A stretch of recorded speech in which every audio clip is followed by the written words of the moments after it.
Hey everyone, welcome back to another video. I'm Michael Nitas. Today we're going to be doing another ship video, and today we're going to be doing a video about two sister ships.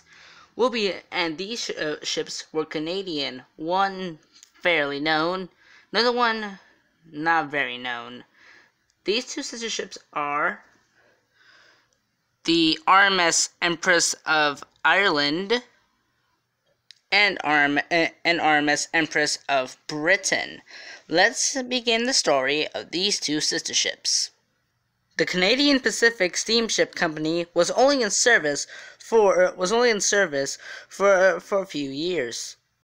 In 1903, the company, Canadian Pacific, officially started the route the transatlantic passageway between Canada and Liverpool.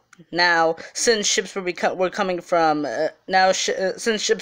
to America and the United Kingdom by steamship, the Canadian Pacific decided to help some immigrants come to the New World. And to help that, they decided to create their own passageway from Canada via the St. Lawrence River to Liverpool in the United Kingdom. And so they decided to build fast ships. Canadian Pacific bought 3 ships for this new route: the Lake Champlain, the Lake Erie, and the Lake Manitoba. Despite their seaworthiness, the ships were too slow, and were behind most of the ships on the North Atlantic route. And so the Canadian Steamship Company decided to build 2 new ships. These 2 ships were later become Empress of Britain and Empress of Ireland. Empress of Britain was built first. She was completed in 1906 and was one of the largest ships ever to be built by Canada. She was 570 feet long and weighed approximately 14,189 tons.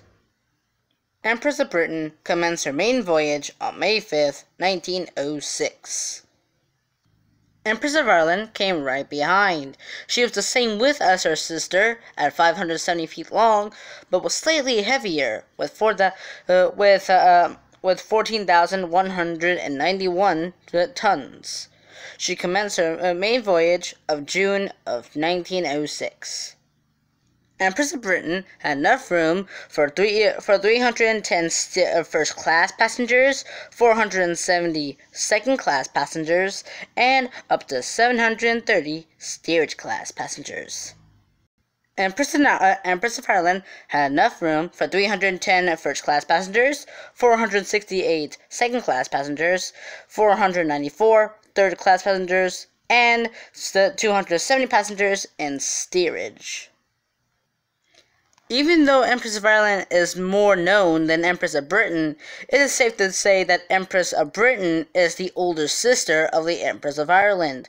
And so, if this was an actual class of ship, this would have been known as the Empress of Britain class. And the Empress of Ireland would have been the second and the younger sister to the Empress of Britain. On her second voyage, Empress of Britain broke the speed record at 5 days, 21 hours, and 17 minutes, a new record for the Canadians. This proved them to be quite faster than the earlier 3 ships of the Canadian Pacific Fleet, and so a new age of Canadian ships was born. Even though a ship like Empress of Britain would have like a quiet, peaceful career, she did have some issues during her career, as sometimes set up as quarantine because of a diseased passenger or on board, or collisions. But I'll get to a serious collision later on this video. Despite hitting an unknown object and having lost a propeller blade, Empress of Ireland had a smooth sailing career. That until the night of May 29th of 1914. Empress of Ireland's captain on this voyage was Henry Kendall, an experienced sailor of the seas, but this was his first crossing ever on the Empress of Ireland, and this was also be his last trip aboard her as well. Empress of Ireland departs Quebec City on the 28th of May, 1914. She has approximately 420 passengers, 420 crew aboard, and 1,057 passengers aboard her. Roughly 3/4 of her total capacity. This is the last known picture of the Empress of Ireland. That night, the ship is roughly not even out of the St. Lawrence River yet, but she enters fog. She is forced to slow down to a complete stop. Then her captain spots lights on the horizon. Empress of Ireland proceeds to blow her foghorn every couple of minutes. But what happens next? No one really knows what caused it.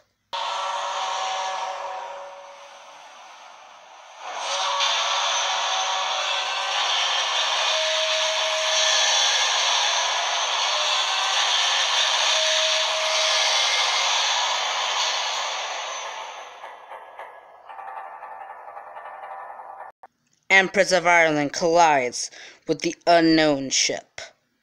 The ship happens to be the Norwegian coaler Storstad. Passengers are killed instantly, but the worst was yet to come. Only to have 2 compartments flooded, Empress of Ireland began to take on a serious list of port, and there were portholes open that caused water to rush into the ship very rapidly. The watertight doors could not be closed from the bridge like on Titanic, and they had to be closed manually. Many people in the boiler rooms died because of this. The ship was doomed. An SOS was sent out, but there was no hope of saving the Empress herself. However, the launchings of the lifeboats proved very difficult as the launching ship zoomed nearer and nearer to the water. In all, only 6 lifeboats were launched. Then the ship lurched violently to the starboard side. People were thrown into the water. The tragedy was completely unbearable to watch from those of the Storstad. 14 minutes after the collision with the Storstad, Empress of Ireland disappeared beneath the waves. Captain Kendall survived, but when he resurfaced, the Empress, his ship, was gone. 465 survivors, only 4 were children. When Captain Kendall boarded the Storstad, he had one thing to say to its captain: "You sunk my ship." It is unknown what exactly caused the collision, if the Storstad turned into the Empress, or Empress somehow got in front of the Storstad. All in all, 1,012 people were lost, and this was only the 96th voyage of the Empress. It turned out to be her last. She now lies at the bottom of the St. Lawrence River, a rusting hulk of a once great Canadian ship. But what about her older sister, Empress of Britain? Less than 2 weeks after the sinking of the Titanic, Empress of Ireland herself struck an iceberg, but damage was slight, and she survived. On the 27th of July, 1912, Empress of Britain collided with the SS Helvetia in the St. Lawrence River. The Helvetia wasn't so lucky. There were few deaths, but what is the circumstances? As Empress of Britain collided with a British coaler and sunk her, and while her sister, Empress of Ireland, collided with a Norwegian coaler and sank. In this tale, the coaler sank and not the ocean liner. What do you guys think? Tell me in the comment section below about this unusual tale. Not only that, but both incidents happened on the St. Lawrence River. During World War I, Empress of Britain became a troop ship. On the 12th of December, 1915, Empress of Britain collided and sank a Greek steamer. The next day, December 13th, she collided with the empty French troop ship Doradhura. She was cut in two and sank. 2 French stokers died, but 62 survived. As in the case with the Helvetia, the Empress of Britain survived. After the war, the Empress of Britain resumed her Canadian to Liverpool duties. In 1922, she went to the Southampton, Sherbrooke to Quebec route. In 1924, Empress of Britain was renamed SS Montreal. She accommodated 600 cabin passengers and 800 third-class passengers. In 1926, Montreal completed 8 round North Atlantic trips.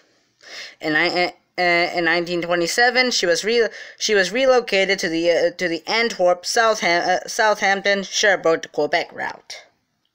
However, Montreal made her last voyage from Antwerp on the 7th of September, 1929. She had made a total of 190 round trips.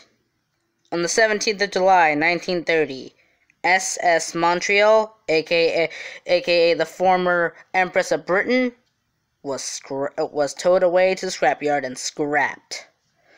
But some of her artwork remains.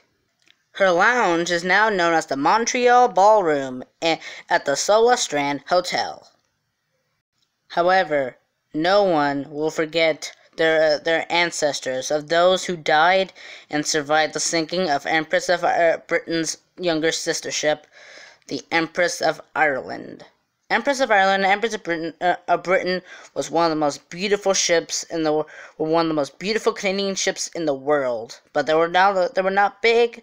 No, they were not big, but they were fast, and that's what was good for them. However, the Empress of Ireland met with tragedy, and the Empress of Britain met a fate that sank a ship, a coaler, similar to the coaler that sank the Empress of Ireland in the same river.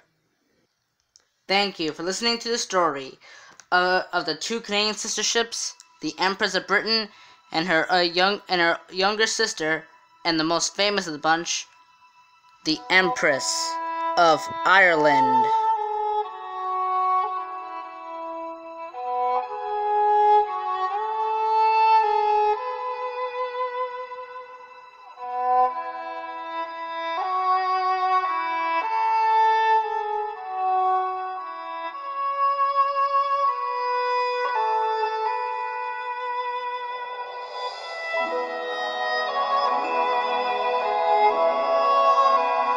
Thank you for watching.